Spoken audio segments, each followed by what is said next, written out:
Hello guys, welcome to my channel. आज की इस वीडियो में हम मीटर और फुट से रिलेटेड सारी चीज़ें समझने वाले हैं। तो चलिए स्टार्ट करते हैं। सबसे पहले हम समझेंगे मीटर।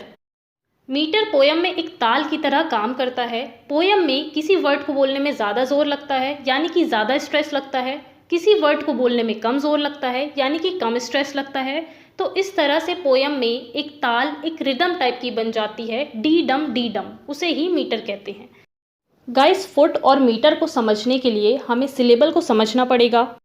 गाइस, सिलेबल वर्ड या वर्ड का एक पार्ट होता है जिसमें एक ही वॉवल साउंड आए, ओनली वन वॉवल साउंड हो उसमें, उसे सिलेबल कहते हैं। एग्जाम्पल देखते हैं, जैसे कार, इस वर्ड में एक ही वॉवल साउंड है, एक ही, तो ये पूरा वर्ड सिलेबल है। एक और एग्जाम्पल देखते हैं, बास्केट, इस वर्ड में देखिए दो सिलेबल है, बास और केट। बास में एक ही वॉवल साउंड है और कैट में ई की, तो ये एक ही वर्ड में दो सिलेबल हो गए, क्योंकि एक सिलेबल में एक ही वॉवल साउंड होता है, ओनली वन वॉवल साउंड होता है। अब जिस सिलेबल को बोलने में जोर लगे वो स्ट्रेस सिलेबल होता है, और जिस सिलेबल को बोलने में कम जोर लगे वो अनस्ट्रेस सिलेबल होता है। एग्जाम्पल में देखिए, डेस्ट्रॉय, देखिए इसमें दो सिलेबल है, डेस और ट्रॉय।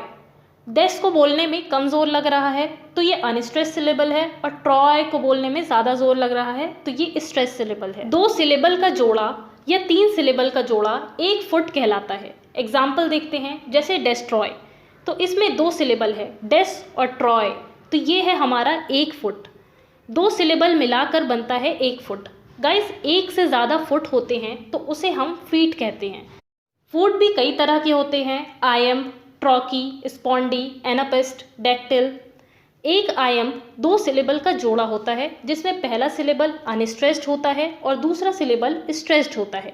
स्ट्रेस्ड यानी कि जिसे बोलने में ज़्यादा जोर लगे, और अनस्ट्रेस्ड यानी कि जिसे बोलने में कम जोर लगे। तो आयम का एग्जाम्पल देखते हैं, रिटर्न, इस वर्ड में दो सिलेबल है, री और टर्न। री को बोलने में बिल्कुल भी जोर नहीं लग रहा है तो ये अनस्ट्रेस सिलेबल है, और टर्न को बोलने में जोर लग रहा है तो ये स्ट्रेस सिलेबल है।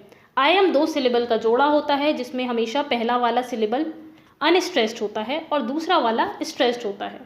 और ऐसे ही जब पोयम की लाइन में आयम के दो जोड़े होंगे तो उसे आयम्बिक डायमीटर कहेंगे, और अगर एक लाइन में आयम के तीन जोड़े होंगे तो उसे आयम्बिक ट्राईमीटर कहेंगे, और अगर एक लाइन में आयम के चार जोड़े होंगे तो उसे आयम्बिक टेट्रामीटर कहेंगे, और अगर पांच जोड़े होंगे तो उसे आयम्बिक पेंटामीटर कहेंगे, और अगर छह जोड़े होंगे तो आयम्बिक हेक्सामीटर कहलाएगा, और अगर सात जोड़े होंगे तो वो आयम्बिक हेप्टामीटर कहलाएगा। तो ये तो हमने आयम्बिक वाली पूरी कहानी समझ ली।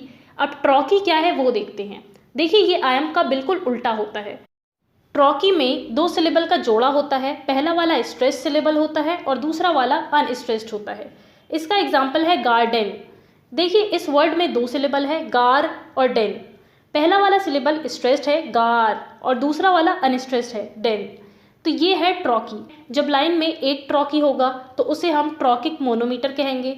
जब लाइन में दो ट्रॉकी के जोड़े होंगे तो उसे कहा जाएगा ट्रॉकिक डायमीटर, और जब ट्रॉकी के तीन जोड़े होंगे तो उसे कहेंगे ट्रॉकिक ट्राईमीटर, और जब लाइन में ट्रॉकी के चार जोड़े होंगे तो उसे कहेंगे ट्रॉकिक टेट्रामीटर, और जब लाइन में ट्रॉकी के पांच जोड़े होंगे तो उसे कहते हैं ट्रॉकिक पेंटामीटर, और जब लाइन में ट्रॉकी के छह जोड़े होंगे तो उसे कहते हैं ट्रॉकिक हेक्सामीटर। अब ट्रॉकी भी समझ लिया है, अब स्पॉन्डी को समझते हैं। स्पॉन्डी भी दो सिलेबल का जोड़ा होता है और इसमें दोनों सिलेबल स्ट्रेस्ड होते हैं। एग्जाम्पल देखिए, हैंड शेक, दो सिलेबल है, हैंड और शेक, दोनों को बोलने में जोर लग रहा है, दोनों स्ट्रेस्ड हैं, तो ये स्पॉन्डी है। एनापिस्ट में तीन सिलेबल होते हैं, पहले के दो सिलेबल अनस्ट्रेस्ड होते हैं और तीसरा सिलेबल स्ट्रेस्ड होता है। और डेक्टिल में भी तीन सिलेबल होते हैं जिसमें पहला सिलेबल स्ट्रेस्ड होता है और बाकी के दो सिलेबल अनस्ट्रेस्ड होते हैं। तो गाइस, ये हमने मीटर, फुट, फीट की पूरी कहानी समझ ली है एक साथ। एक और चीज़ गाइस, स्ट्रेस्ड को असेंटेड और अनस्ट्रेस्ड को अनअसेंटेड भी बोलते हैं, तो कंफ्यूज मत होना बिल्कुल भी। सो गाइस, ये था मीटर और फुट। होपफुली वीडियो हेल्पफुल होगी। वीडियो अच्छी लगी तो लाइक, कमेंट, शेयर करिए और मेरे चैनल को सब्सक्राइब करिए। Thanks for watching.